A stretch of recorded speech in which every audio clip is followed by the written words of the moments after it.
Output তৈরি করা এবং সঠিক আউটপুট বেছে নেওয়া সম্পূর্ণ আলাদা কাজ। ধরুন এআই ২০টা ল্যান্ডিং পেজ ডিরেকশন বানিয়ে দিল। একজন নতুন ডিজাইনার হয়তো সবচেয়ে অ্যাট্রাকটিভ অপশনটাই বেছে নেবে। কিন্তু এক্সপেরিয়েন্স থিংকিং শুরু হবে অন্য জায়গা থেকে। এই ব্র্যান্ড কি এক্সাইটমেন্ট বিক্রি করছে নাকি ট্রাস্ট? অডিয়েন্স কি ইম্পালসিভ বায়ার নাকি এন্টারপ্রাইজ ডিসিশন মেকার? ইউজারের সবচেয়ে বড় ডাউট কোথায়? সে কেন একই ডিসিশন নেবে না? পেজের কোন জায়গায় তার আনসার্টেনিটি কমাতে হবে?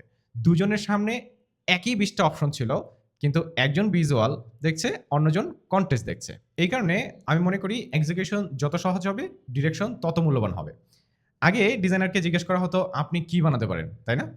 ভবিষ্যতে হয়তো আরো ইন্টারেস্টিং প্রশ্ন আসবে। এত কিছু বানানো সম্ভব, আপনি কোনটা বানাবেন না সেটা ডিসিশন দেন। কারণ অপশন তৈরি করা সহজ হয়ে যাচ্ছে, কিন্তু অপশন বাদ দেওয়া এখনো কঠিন। আর অনেক সময় ভালো ডিজাইন তৈরি হয় আরো কিছু যোগ করার মাধ্যমে না, ভুল জিনিস বাদ দেওয়ার মাধ্যমে।